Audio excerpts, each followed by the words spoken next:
Bom dia, boa tarde, boa noite. Agora eu vou apresentar sobre as minhas resoluções da questão de ITA e AFA da Geometria Analítica, de Matemática 4. Eu sou o aluno Isaías Cabral Marques. Bem, nesse tópico, nessa apresentação, eu separei 3 tópicos que eu vou abordar sobre a explicação do que é geometria analítica e algumas questões do nosso cotidiano. O segundo tópico vai ser questões do ITA e do AFA que eu respondi e vou explicar a resolução delas. E o terceiro tópico, como eu disse, é a explicação das resoluções da questão do ITA e do AFA. Vamos lá. O que é a geometria analítica? Bem, a geometria analítica ela está muito presente no nosso cotidiano. Ela tem uma gama de importância e ela estuda elementos e ferramentas que são além do que é perceptível pelos próprios estudantes que estão cursando geometria analítica. E também vou abordar sobre o surgimento da geometria analítica. Bem, a geometria analítica ela tem uma importância porque, de fato, ela está presente, que ela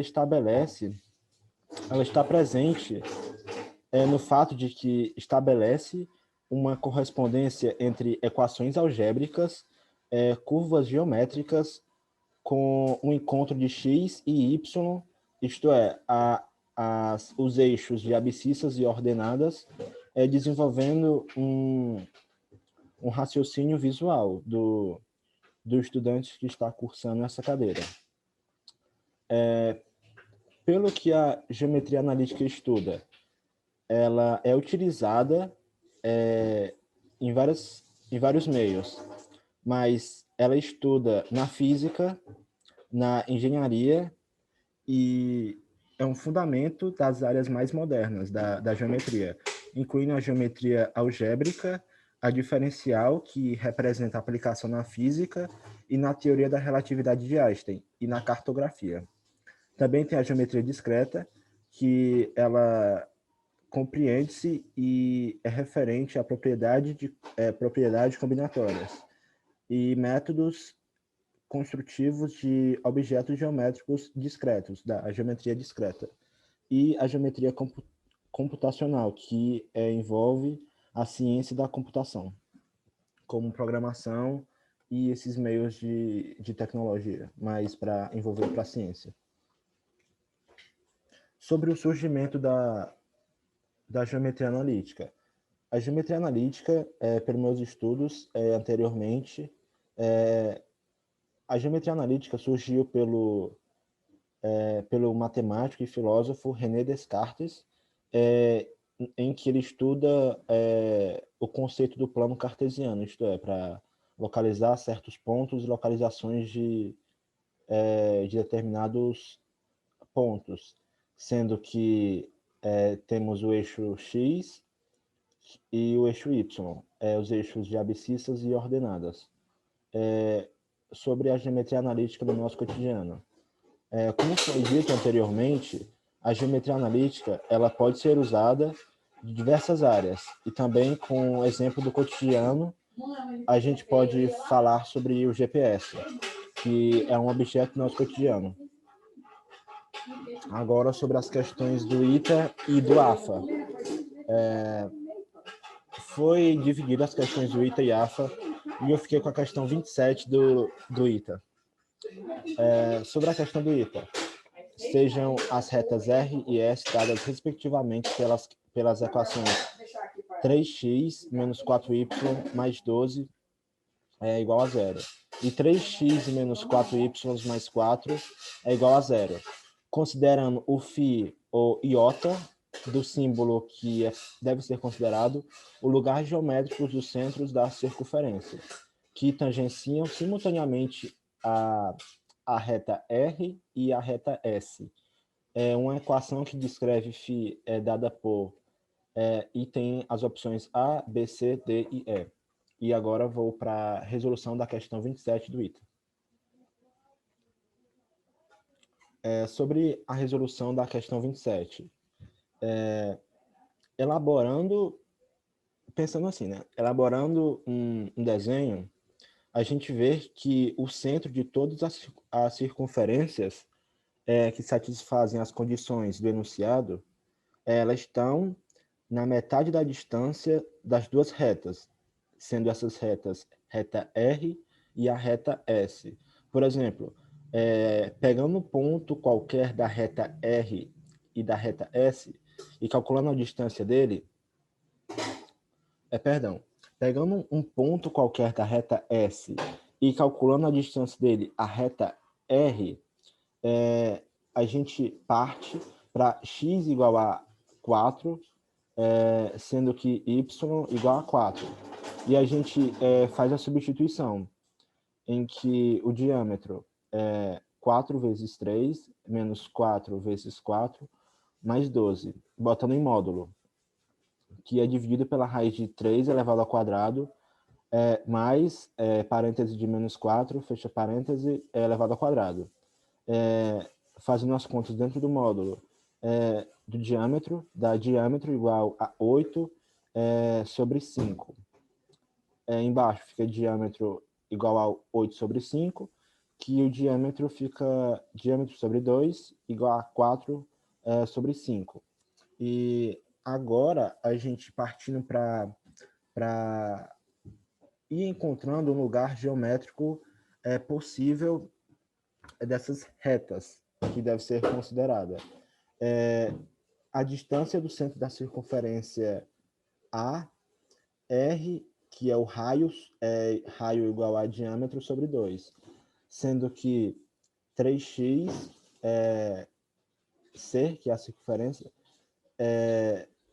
3xc menos 4yc mais 12 no módulo, sobre dividido a raiz de 3 elevado ao quadrado mais, entrando em parênteses, menos 4, fechando parênteses, elevado ao quadrado, que dá igual a 4 sobre 5. Fazendo os cálculos, e dentro do próprio módulo, continua 3xc menos 4yc mais 12, que dá igual a 4, que tem dois casos possíveis nessa resolução da questão 27 do ITA, que dá 3x C menos 4yc, considerando que C é a própria circunferência, o centro da circunferência, igual a 4.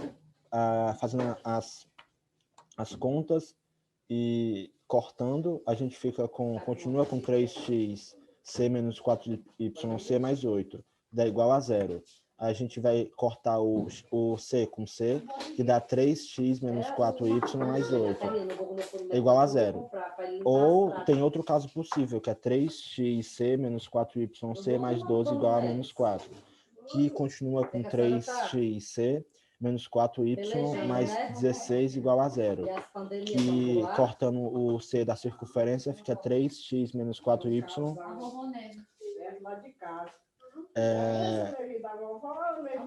Bem aqui teve uma expressão cortada.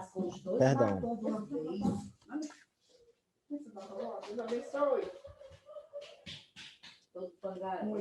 Que fica mais 8. Eu tive que voltar o slide para ver melhor. No caso, a resposta que encontramos e que o caso é possível é a resposta da letra A, que é 3x menos 4y mais 8. Agora, partindo para a resolução da questão 40 do AFA.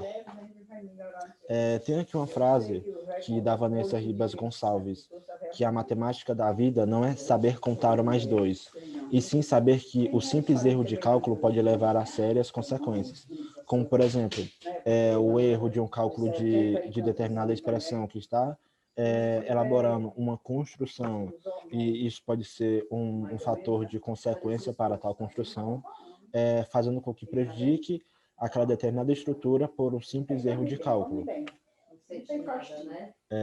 Agora a questão 40 da AFA, que foi dividido entre os alunos da sala de informática, P4. A questão 40 do AFA de 2009, e eu vou falar ela, enunciado dela, e posteriormente vou falar a resolução. Sobre as retas R é 1 menos K vezes 1 menos K, x mais 10y mais 3K igual a zero. E a reta S, considerando que x é igual a 2 menos t, y é igual a menos 1 mais, entre no parêntese, 1 menos kt, onde kt pertence aos reais e pode-se afirmar que, e tem essas opções que devem ser consideradas no final da nossa resolução. A. Poderão ser paralelas coincidentes para algum valor de K. B. Se forem paralelas, não terão consequência na forma reduzida. E C. Sempre poderão ser representadas na forma segmentária. D. Nunca serão perpendiculares entre si. Agora a gente vai partir para a questão 40 da resolução da AFA. Sobre a resolução da questão 40 da AFA de questão 2009. Temos R, onde foi dito no enunciado R, enunciado de 1 menos K, x mais 10y, mais 3K igual a zero, onde MR é o coeficiente angular da letra R, que é K menos 1 sobre 10. E a gente tem a reta S, onde x igual a 2t e y igual a 1 menos 1, mais, entre no parêntese, 1 menos k, t, onde t igual a 2 menos x, y menos 1, mais, entre no parêntese, 1 menos k, vezes, entre no parêntese, 2 menos x, sai no parêntese. Também representando embaixo y mais 1 menos 2, entre no parêntese 1 menos k, sai no parêntese mais x, entre no parêntese 1 menos k, sai no parêntese igual a zero. Que, fazendo as contas e botando o x em evidência, fica x vezes 1 menos k, mais y, mais 2k, menos 1 igual a zero. Logo, representa o coeficiente angular da reta S, onde é k menos 1 sobre 1, e desse modo, a letra verdadeira é a letra D, pois se R e S são perpendiculares, a MR, como foi dito, é o coeficiente angular da reta R, e MS é o coeficiente angular da reta S, tem-se que, multiplicando os dois, fica K menos 1 sobre 10 vezes K menos 1 sobre 1, que dá igual a menos 1, que dá K menos 1 elevado ao quadrado igual a menos 10. Logo, como K menos 1 elevado ao quadrado é igual a menos 10, não tem solução real, uma vez que em reais, K menos 1 elevado ao quadrado é sempre não negativo, e as retas nunca poderão ser perpendiculares entre si. E por isso, como foi dito anteriormente, equivale à letra D verdadeira. E voltando aqui para demonstrar a letra D, qual era o que dizia a letra D dizia que nunca serão perpendiculares entre si. E foi isso a resolução das minhas duas questões, da AFA e da ITA. Obrigado e pela atenção, e boa noite, ou boa tarde, ou bom dia.